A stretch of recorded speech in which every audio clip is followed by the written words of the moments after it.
Welcome, welcome. We're all excited about Growth Monday. It is Monday once again, and this is a day to be happy, right? Every time a Monday comes along, I'm so happy it's a Monday because that means I'm alive. We got a new week, new start to the week here, and I have a great guest that's going to talk about how we can turn vulnerability actually into a strength. Sometimes we're scared, but he's going to show us how we can actually turn it into a strength, really. So I'm very happy about today's guest. He's a CEO. He's a law student, aspiring civil rights attorney. He's a U.S. Army vet, and his name is Shawn Watkins. Welcome to the show. Hey. Thank you. Thank you for having me, Wallace. I truly appreciate it. Welcome to everybody that's showing up. We just want to talk about this vulnerability, man. That's my thing. Absolutely. So I'm very excited to talk about this subject with you. There's lots to unpack, and then I'm also going to add some fun questions too. I hope you're okay with that. Yes, I'm fine, man. I'm fine. You know, I like a little fun. You've been knowing me a Excellent. little while now. I like a little fun. Excellent. And Charlene, Charlene, she's so punctual. She's right here. She's ready to go. She's already here. She's Yeah. already commenting. Thank you, Charlene. You're amazing, and of course, Joanne as well. And we'll definitely be looking at the chat throughout this session. So if you have any questions, comments, feedback, anything you want to share, we're happy to talk about that in the based on what you put in the chat.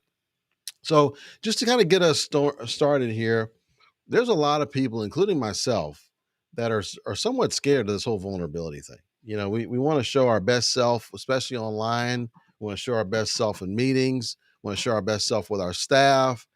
Tell me why vulnerability can actually be a strength. Uh, it's so much that's packed in there, Wallace. But the essential part of it being a strength is just it shows the authentic you. If you can delve down into you and present you, then people will see who you really are. A lot of times we put up facades and we put up borders and we put up walls, and they complicate things actually because people have to deal with premises of you and not actually you. And what the vulnerability does, as I always say in all of my teachings and talking to clients and trainings, that there's a sender and there's a receiver. And the thing about that is, we're all part of those. We receive and we send, but it's how we receive that really denotes how people play their vulnerability. A lot of times, people feel it out and they say certain things to you in conversation, certain things that they not necessarily looking to be all vulnerable with you about, but they're trying to fill you out. And a lot of times, if we're not authentic with people, we won't have solutions for people that are craving for what humanity owes. And that's just us being able to help each other.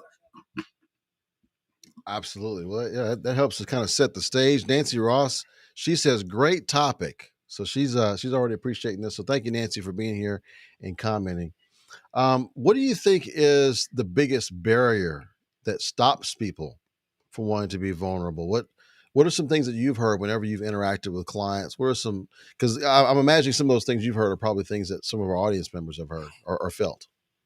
Yes, the biggest thing is that people they don't want their feelings hurt. And the essence of this, and I dive deeper into that, I say, well, what actually are your feelings? Because if you're not having these things brought to your attention, how can you know how you're going to feel about them? How you know how people are going to judge you based upon them? And how you know how people are going to treat you concerning them? So the first thing that we have to get out is the fear. And I always say that, and I tell everybody, my clients, when I'm talking to them, I say fear is it's a tremendous hindrance. But what it does is fear gives you a clear definition and a clear destiny before you've taken one step into the journey. So a lot of times we close out the journey part of it because we're fearful of the destiny. But the confusing part about that is you don't know the destiny till you go on the journey. And that's why we keep ourselves bound up with such things as fear. And I tell people the first thing to do is to get out of fear. If there's something skeleton in your closet, or is there something that you're dealing with, I tell people the way that you practice this is put that out there. I like people to know about me. Now, no, I'm not saying, let me put this disclaimer out there before they say, see, that's why I don't do vulnerability. I'm not talking about you go out there and just tell everybody your personal business. Now, really, 9 times out of 10, everyone that I've dealt with, whether they've been a mentor, whether they've been a client, whether they've been a leader that have been over me, they have not dispelled anything of their personal things when it related to vulnerability. They use it strategically and intentionally, such as I preach all the time, in situations that causes others to feel good about where they are, what they're doing, and what they bring to the table. And a lot of times, the leadership, we cut that off on people because we have the clicks, we have those that we like, those that we don't, and we treat them all kind of ways, which are maybe most for the most part inappropriate. But if we get to the foundation of understanding that the people that we're all here to work together as a team, whether it be in your family, whether it be in your job, whether it be with coworker, whether it be with you leading people, you all have an ultimate goal. And in that, if you take out the fear, you can actually transform that vulnerability into a strength. I like that. And I want to ask those of you in the audience, whether you're watching this live or on the replay, what typically tends to be your barriers? Like, what is your barrier in terms of being vulnerable? And is that something that's also, I would love to know for those of you who comment, is being vulnerable something that's encouraged by your the culture of your company? Some companies have some barriers there, and maybe Carl, you can talk, kind of speak to that point. What if you're in a situation where vulnerability is not exactly an embraced in a particular work culture? Do you still bust through that barrier and still be vulnerable? Do you hold back? What are some ways you tackle that situation? Because there's a lot of companies like that. Yeah, it's a lot of companies out there, and it's a perception that's derivative from the understanding what people have of being vulnerable. I always say change the narrative, and when I say that, I mean that directly to the definition of what that word means. Vulnerable, of course, what we mean by Merriam-Webster and the define mean and the role that we put it in is just that it's something fearful, it's something that's going to be traumatic to us, it's something can be harmful to us. That's just like anything. Driving a car could be harmful to you. Driving a car, getting in an accident can be fearful to you. Flying in a plane could be fearful to you. People do it all the time. People overcome those fears and actually get in planes and go to different places. Vulnerability has that same tendency. You must practice it. And in essence of practicing, that's how you overcome it.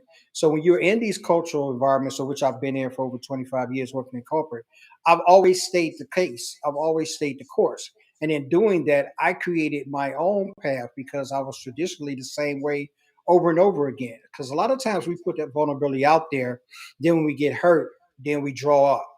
And then drawing up, that changes the perspective of how people see you. But it's just like anything with consistency, people will see the outcome and they will see the real you. So, what I tell a lot of people a lot of times, if you don't get it or you feel that it's discouraged, what you do is find ways to implement it yourself and let people see it in action. It's the same thing as a leader. If I'm going to lead you, I'm going to tell you that we're able to do this or we're able to accomplish this. The first thing you want to see is if I could do it. I know if I'm a leader, I was in the military for 6 years.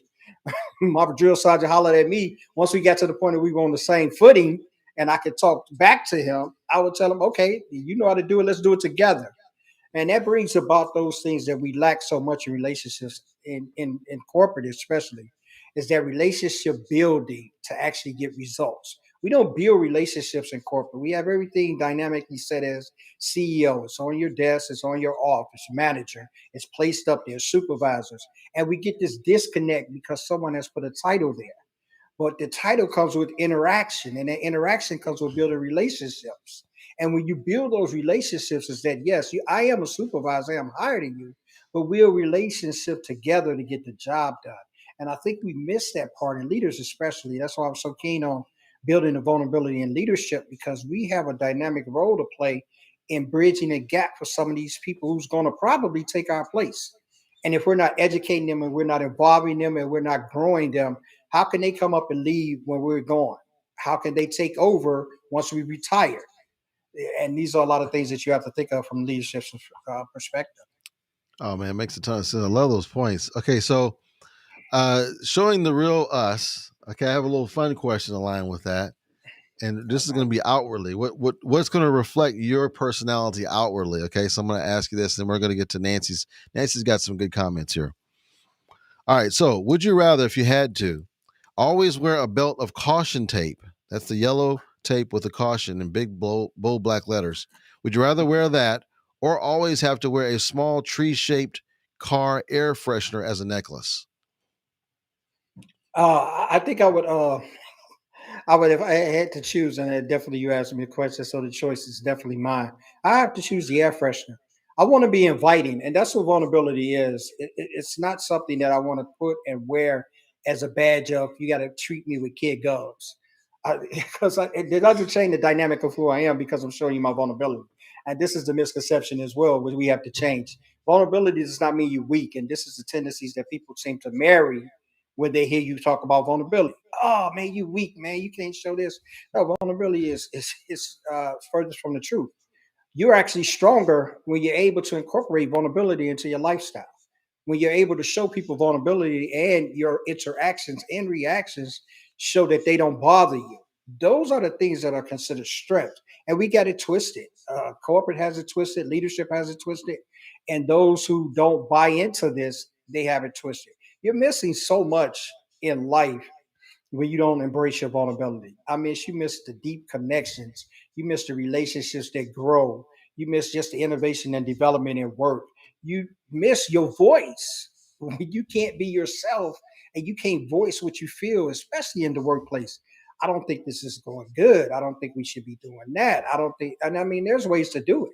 You don't have to be ignorant or you don't have to be, I mean, you don't have to be untactful, but there's ways that you can say, my vulnerability is my voice and my voice lets you know how I feel about where we are and what we're in.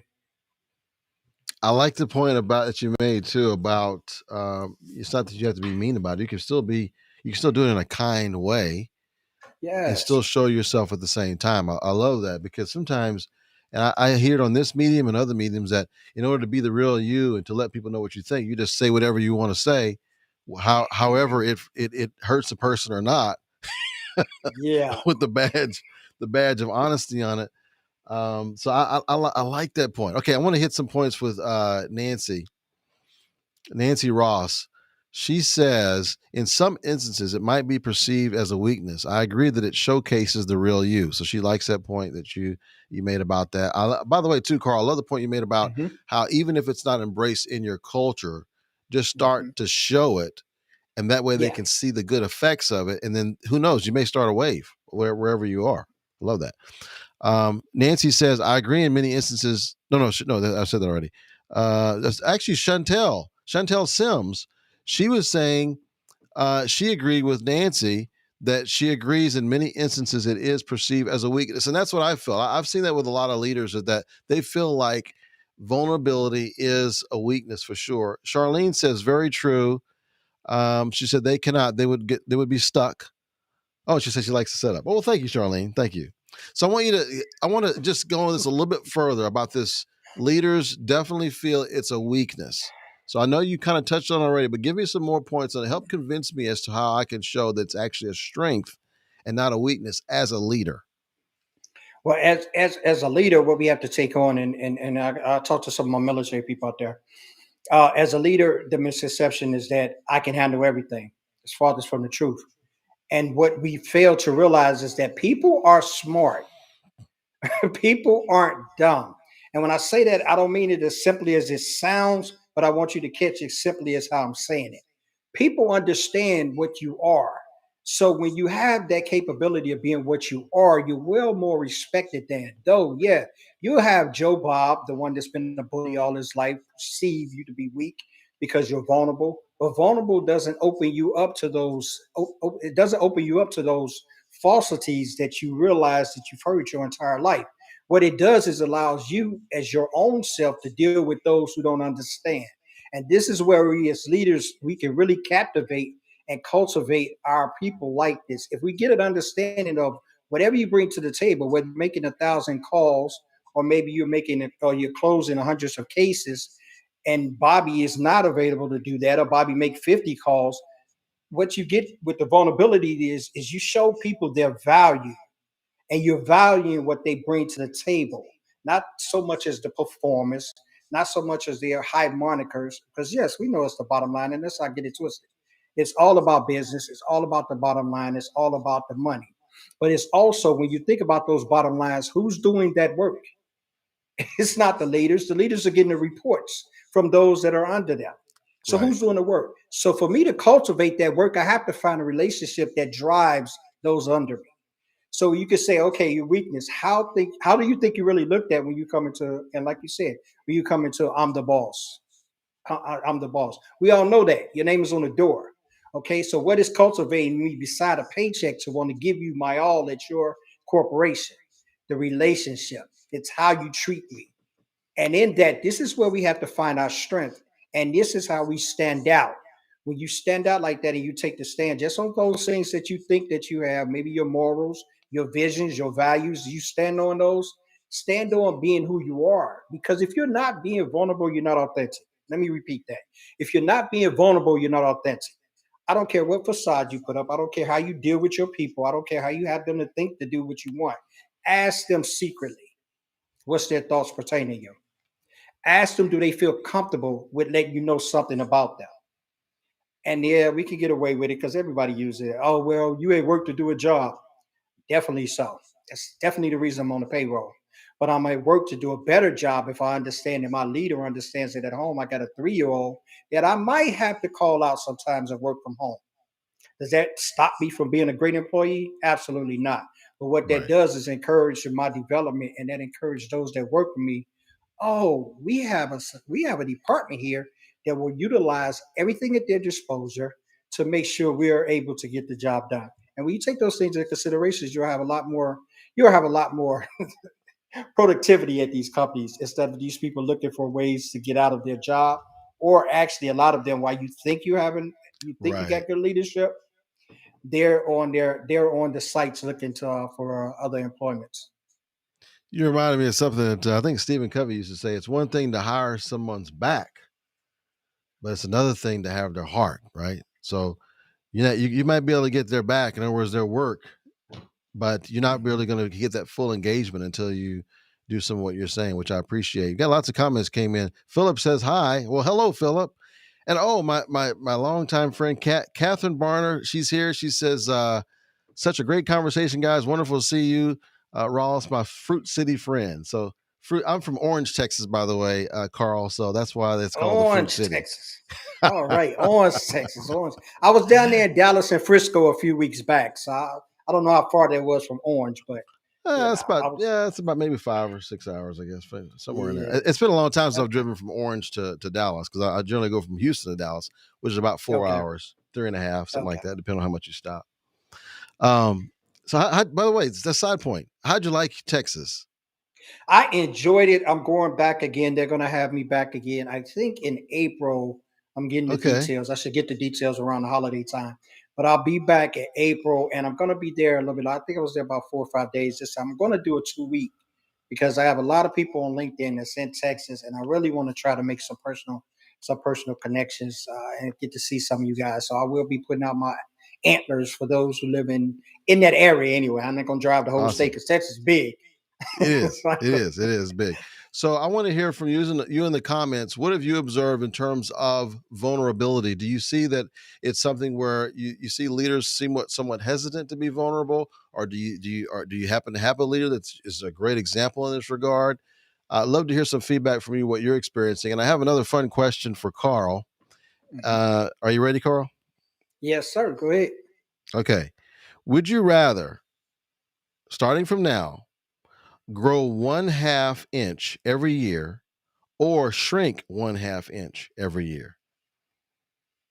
I would like to shrink, and I Okay, know why is that? it's probably opposite of what people is.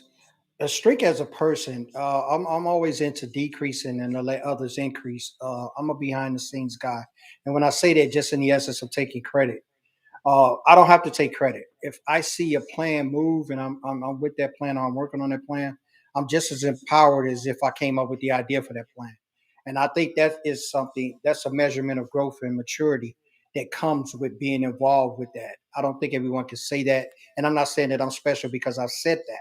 What I say is that I've been through a lot of things and I've overcome a lot of things where it makes me to know that I don't have to be the engineer to be on the train. And that's really important for people to understand. A lot of times you don't get credit. Of course, we don't get credit. We don't get the roles. We don't get the scrolls. Our names aren't put into the forwards of books and things of that nature. But we're just as viable as the one that came up with the idea because we've got on the train and we possessed it. And I like to ask that question in the essence of what a question I had and what you was talking about that I would love to ask the audience. Who can explain to me what people say? And this is a question that I ask clients, so I thought I would throw it back out there. A lot Sure. of them first come up to me and say that vulnerability is a weakness. And I said, it's a weakness to what?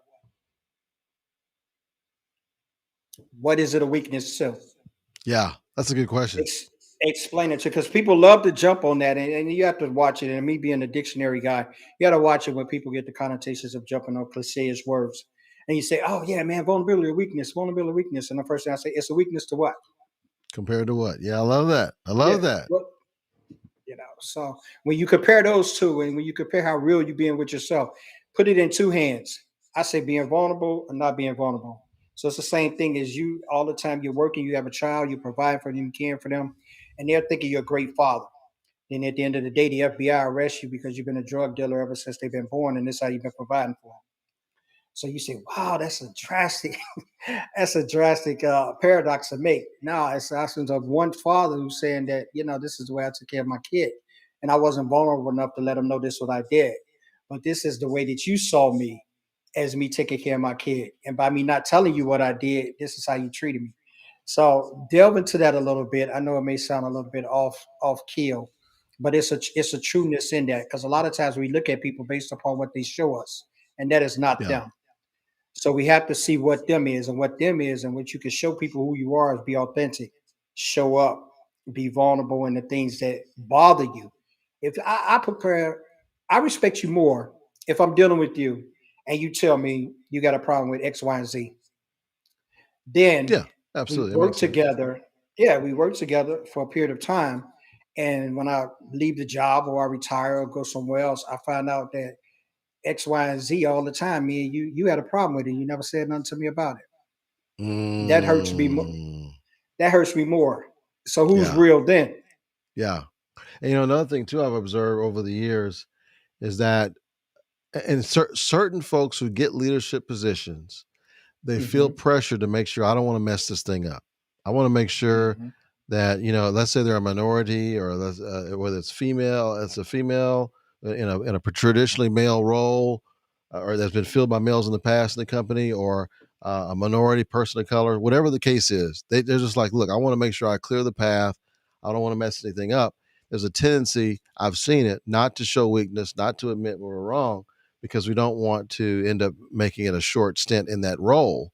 And so what ends up happening though is that the team, as well as the other leaders, see some of those mistakes being made, and by the person not owning up to it, it seems like it's almost a situation where it actually made it worse than if they just would have been vulnerable from the beginning.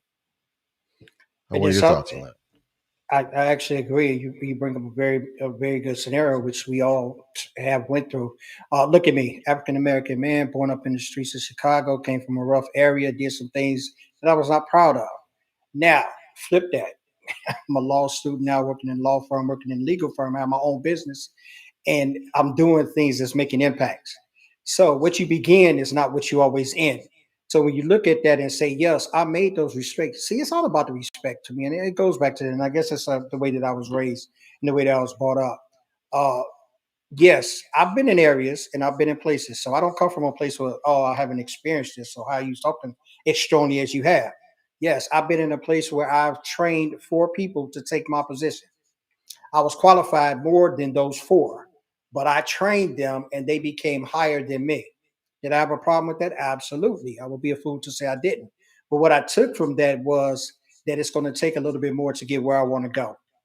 I didn't look at it as a stumbling block. I didn't even look at it as the man got me down or whatever nomenclature we use in those kind of situations.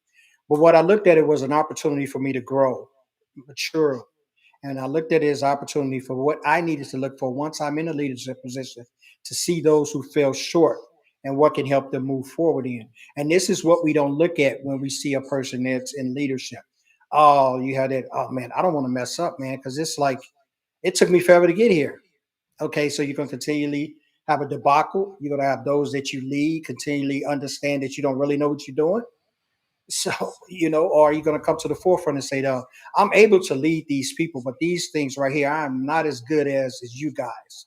So if we get into this together and we build this relationship together, let's all work together to get this done. And a lot of times people have more respect for you and they'll give more for you in that manner. Will you have idiots? Of course you will. This is the world. You're gonna have someone that doesn't sit well, that doesn't sit well with. But what you will have is more people on your side than against you. I can guarantee you Makes sense. So let's say I'm, you know what, you've got me convinced, Carl. I want to go ahead and do this whole vulnerability thing. Give me some actionable steps, a couple of steps that I can take to start making that switch. But before you answer that question, we're about that. Mhm. halfway through, and about halfway through, we have a tradition. We do a water break. Thank you very much. So you already knew. You already knew. So we're going to do a little water break here. As we're watching, do the same thing. Get you a little bit of refreshing water, and put in your comments whatever things have resonated with you so far.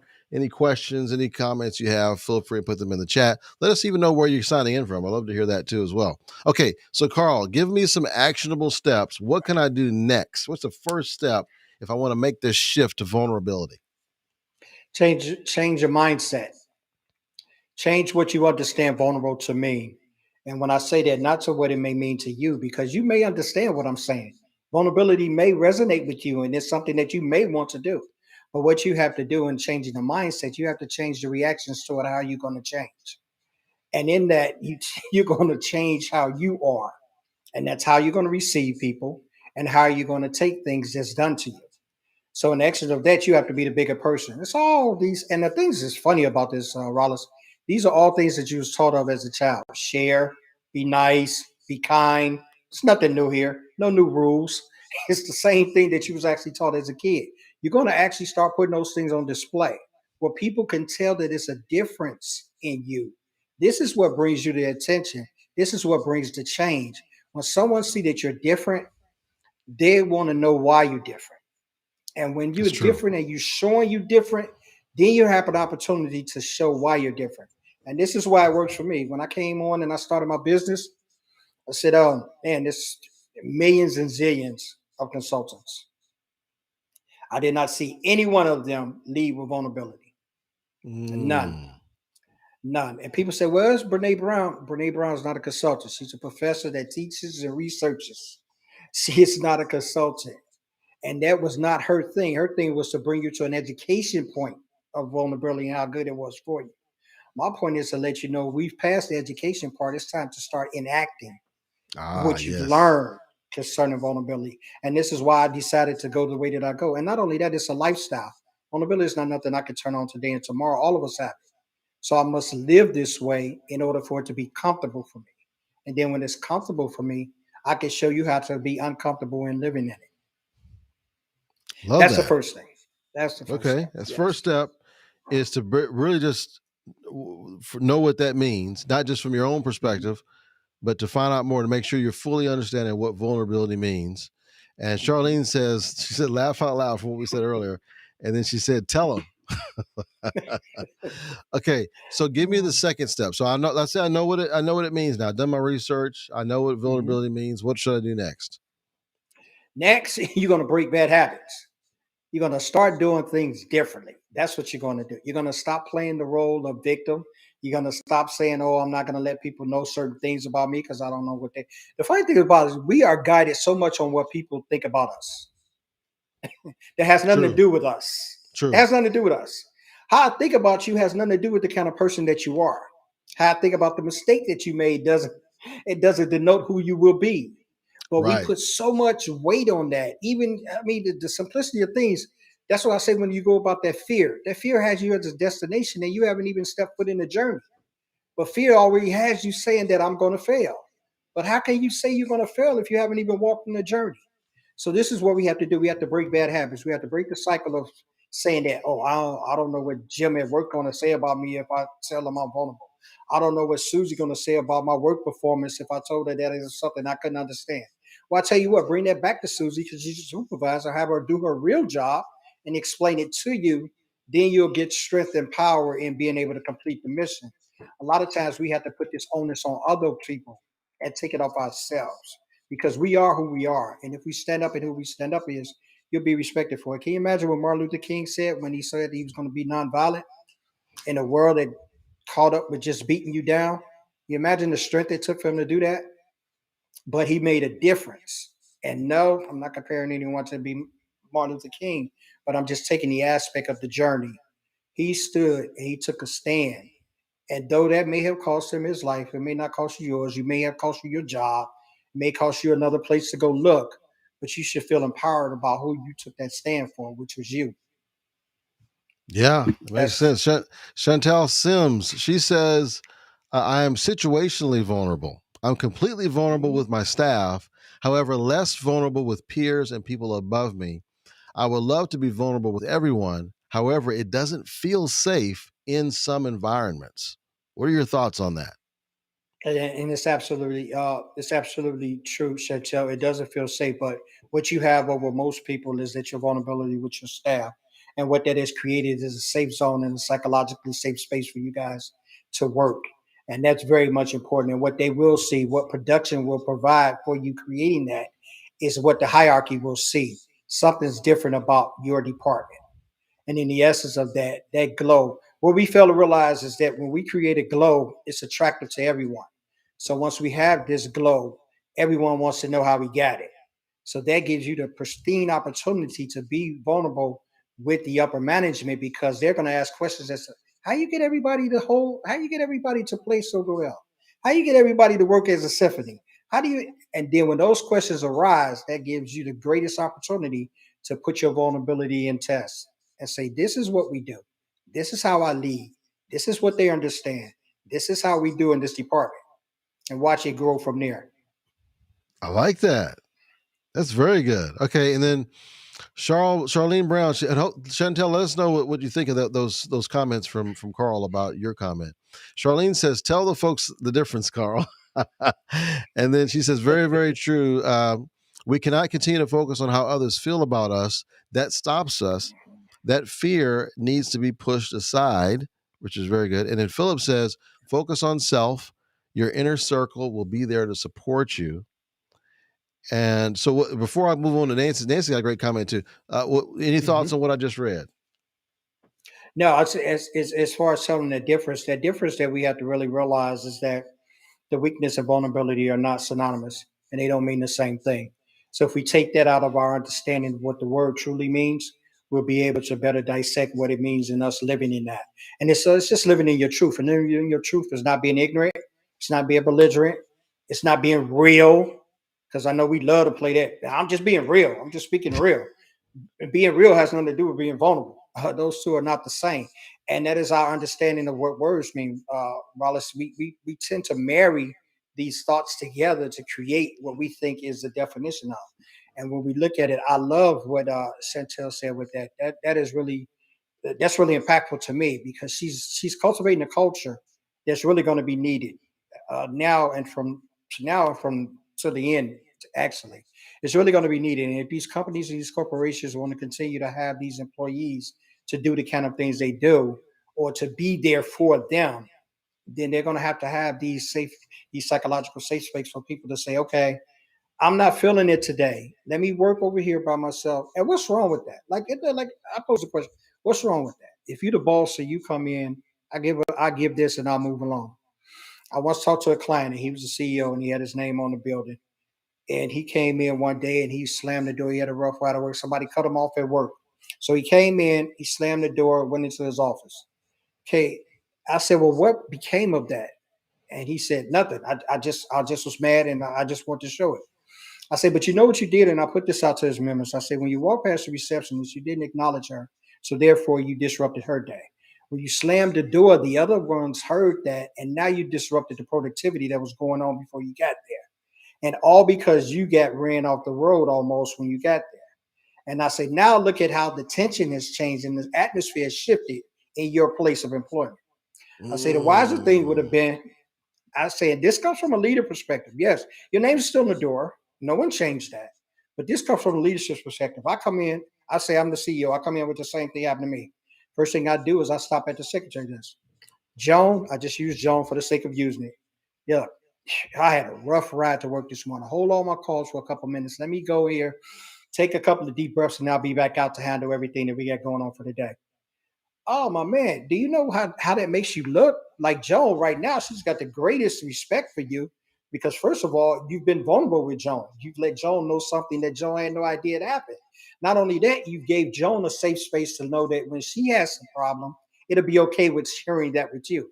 Not only that, you've kept the productivity going for those who didn't hear you slam the door, and they'll continue on providing the great service that you really want your name to be behind. Now, I told him, what did that take from you? He said, now that you think about it, nothing. I said, absolutely. But all it did was take for you to be self aware, conscious of the situation, and prepared to move your environment. Those things cost that. So if you're able to do those kind of things as a CEO, entrepreneur, leader, solopreneur, whatever you call it may be, then you'll see how that will be a gratitude toward those that you lead. Wow, that was powerful. That was powerful right there. I gotta give some claps for that one. Okay, very good. So Oh, Nancy says, I think there's something to say about male versus leadership. I'm sorry, male versus female leadership and the term vulnerability or even leading as a minority. I think a leader leads best from a place of being real, being yourself. For most, it's a process from being guarded and just focusing on tasks to being more open and to getting to know your people, your staff, your mentees. Obviously, the latter helps the one build relationships. You can't lead people without a relationship. So, any thoughts on that, Carl? Nancy says some great things, and there's great dynamics in that of which people. I cover one. Nancy, you as a lady, as a woman, you cover one as well. We often know how that's looked upon with female, and I have a lot of female clients that is just as really this is really a crawl to them. In the essence of they have the capabilities of being the leader. Of course, they're there. They have them to, but they're judged at such a high dynamic based upon their vulnerability and a male's counterpart vulnerability. Uh, the first thing we want to do with the women, I remember there used to be some sayings back when Hillary Clinton was running for president, and the few people that I work with, their remarks was, "We don't want a woman running for president; she might push the button." I kindly took that as highly offensive in the avenue of understanding that a woman mindset is so fragile and so fabulous that she's just going to push the button out of a tantrum. I think our last president probably would have done that quicker. But when you think about the aspect of that, it's a dynamic that you bring that makes the difference. And what we have to do in the ability of practicing it, we get it down to a science of how we can display it, but we have to get past the point of not displaying and the fearfulness that's keeping us from it. So, yes, there's a dynamic, and it will be looked at differently from a male and a female perspective.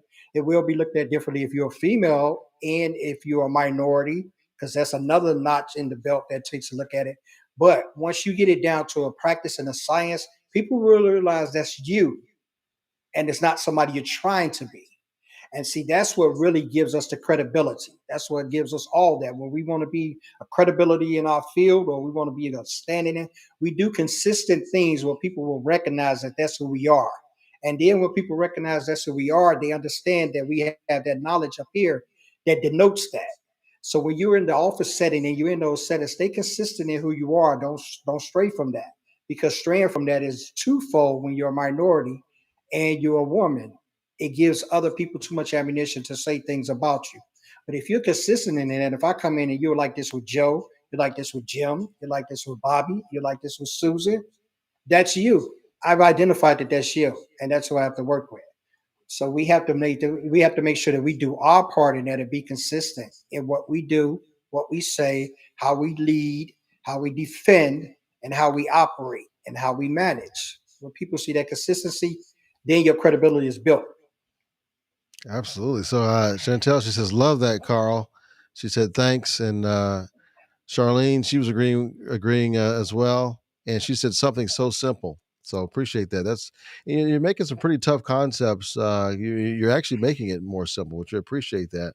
Some things are simple, but they're not necessarily easy, right? It might be hard, Right. but it's fairly simple to do. Okay, I got a question for you. Now, this can be open ended or it can be a would you rather. Which one would you like to do? Uh, either one. You surprise me. Okay. You surprise me. All right. So here's another one for you. And this, folks in the comments, why don't you guys answer this too? What's your favorite thing to do outside? My favorite Favorite thing thing to to do do outside outside? is walk. I like to Okay. walk.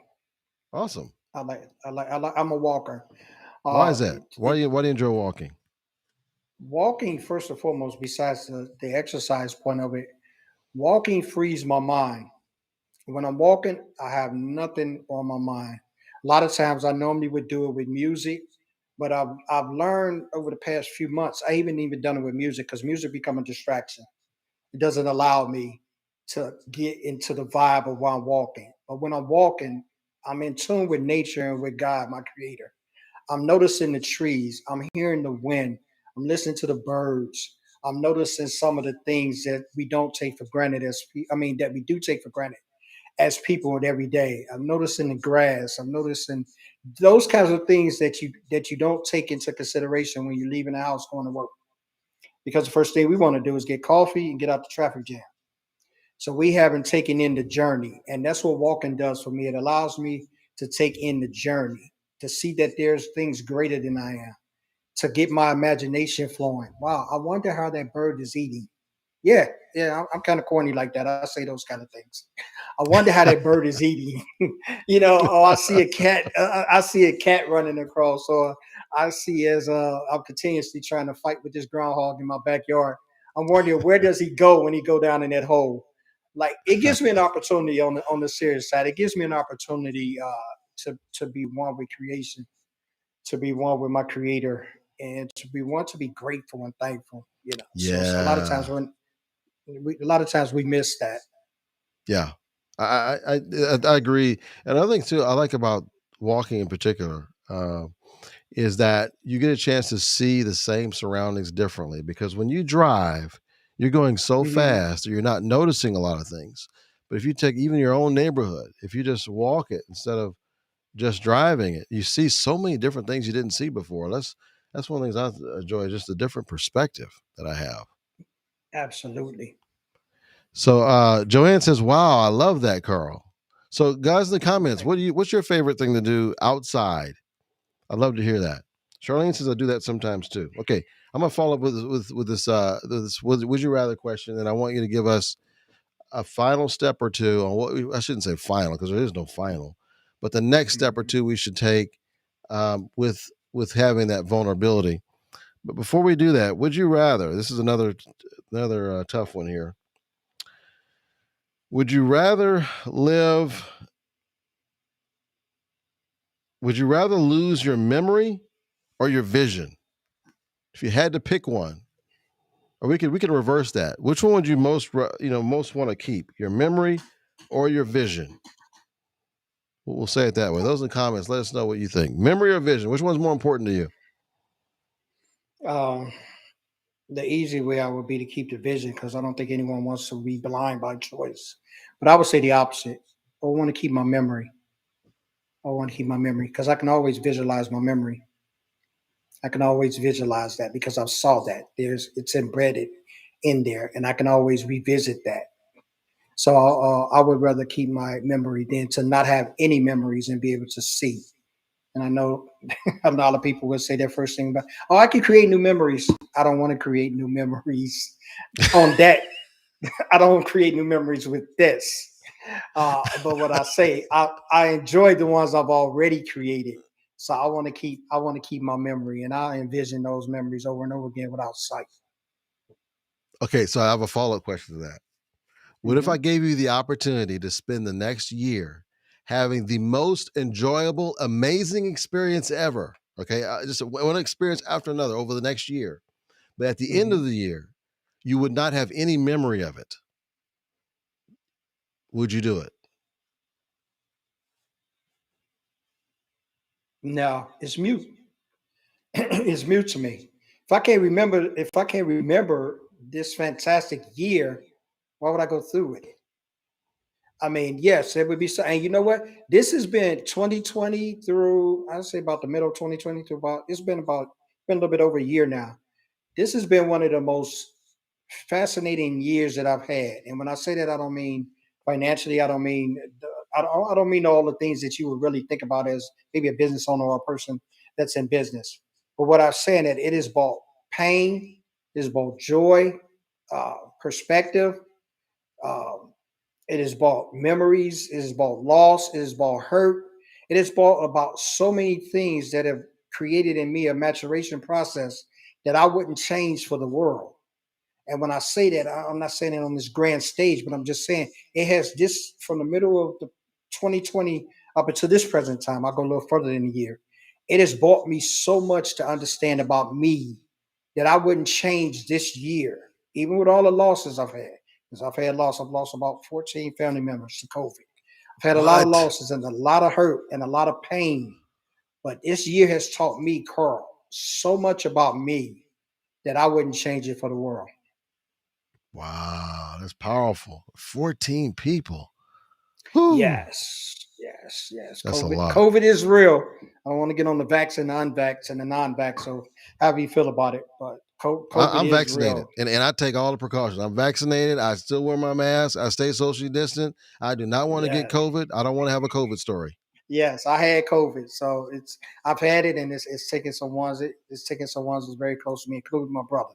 So I've had I'm it, and it's done some damage. But in all of that, I can still tell the Lord thank you, because He's kept me, and He's gave me a perspective that I would not have come to without this past year, and I know that for myself.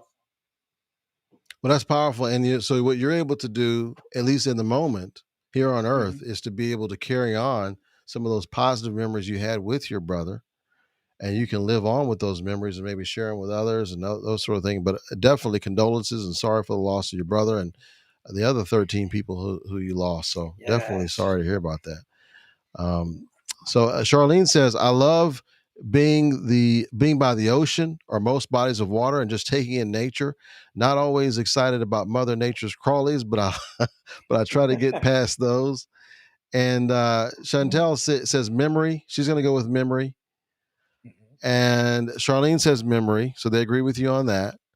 Mhm. Charlene says, she says nah. I don't know what she was saying nah to, but she said nah to something. Chantel says I love being outside in nature everywhere mountains, beach, forest. I love hiking, swimming, and enjoying our God's great earth. Starting the morning with coffee on an outside deck is awesome. That sounds so nice. Yeah, Chantel, that sounds like a dream morning. Yeah, absolutely. So sometimes it's interesting when we ask these questions. Um, it's rarely do they come up with things that involve technology. It's generally just like connecting with nature. But literally technology is what we use all day long.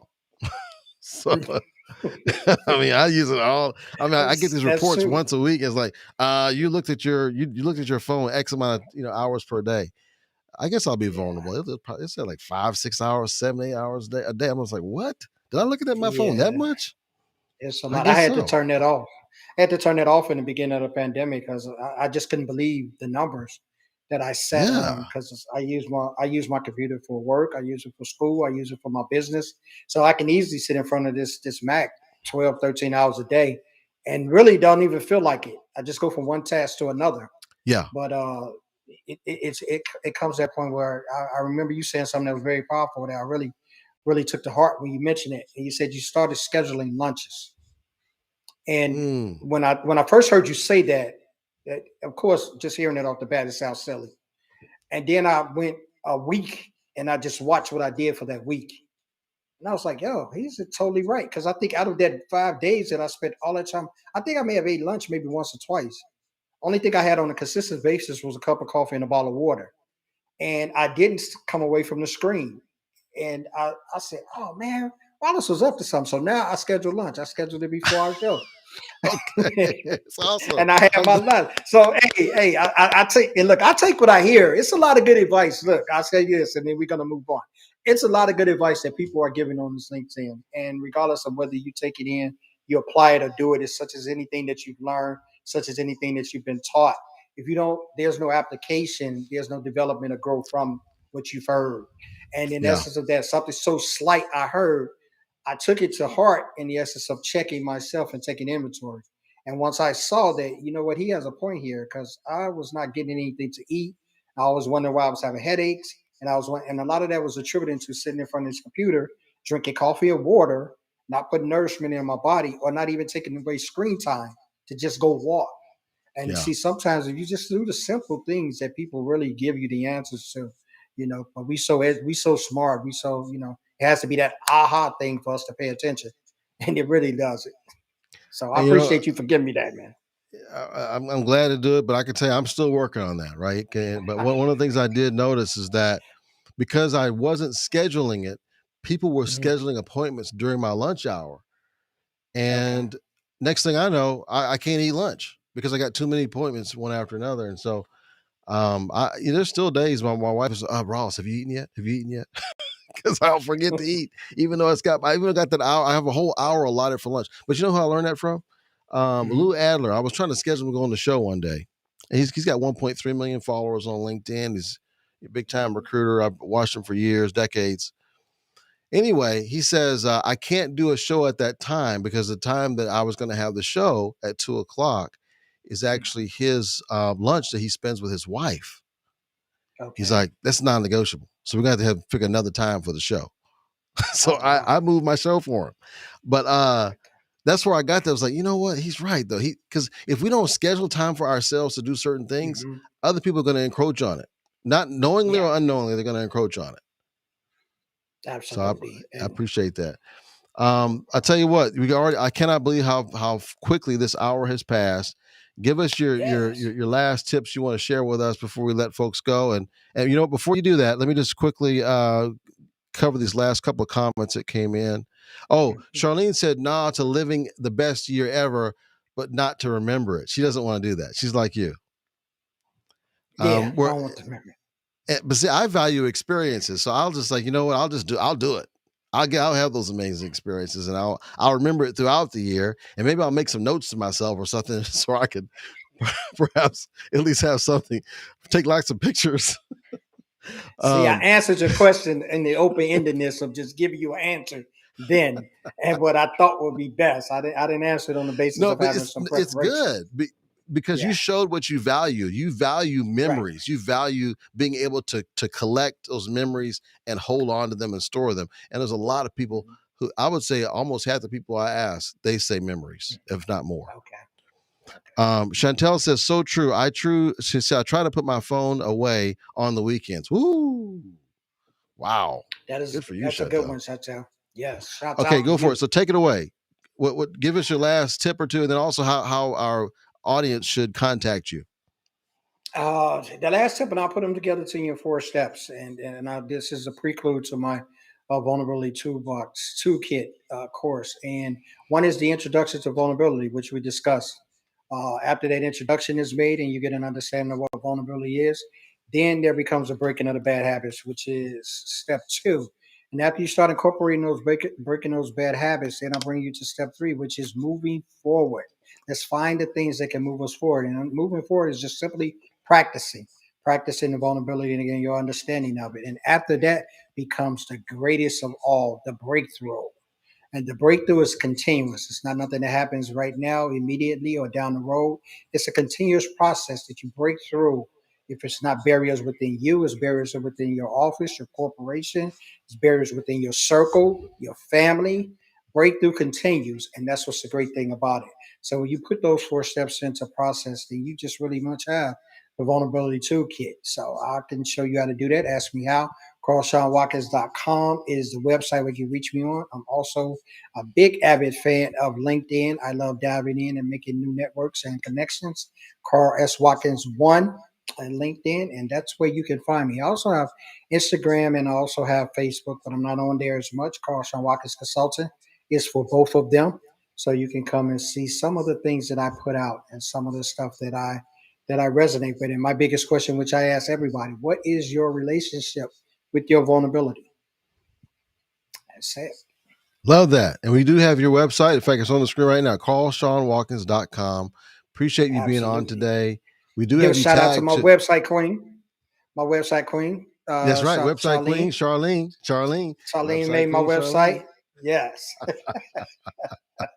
I like that. That flows. I like Oh, that. The website queen, yeah, Charlene. I like that. absolutely. So yeah, thanks again for being on today, Carl. Keep up the great work, Thank and you, man. I'm checking in with the audience just to see what they're thinking, and they agree. See, they Ah, like the show as well. So great job today, fantastic. thank Look you. forward to having you on the show again. guys who are Yes, watching with all your great comments today. You guys were amazing. In fact, Chantel just said, I thoroughly absolutely. enjoyed this conversation. Thanks, Carl and Rollis. Thanks, everyone. So thank you, Thank you. too. Thank you. They made it amazing. So we're going to say bye for now, guys. Bye. Bye for now, guys. Thank you so much. Okay, so Joanne's going to let us know when it's okay to end the stream. And you were fantastic today, Carl. Thank you, man. I appreciate the opportunity. Always humble to be in collaboration, man, with my great Growth Academy family. Awesome. Yeah, absolutely. So would you recommend being on this show to other people? What do you think? Absolutely, man. Absolutely. I'll shoot it out to you. I'll shoot it out to you. I actually did I ever send you the clips of that? We're cutting those up now. But did I ever send you your copy from the show when you were on our show? I don't think so. Okay, I'm going to go ahead I'm and gonna make stop the sure stream here. Let's see.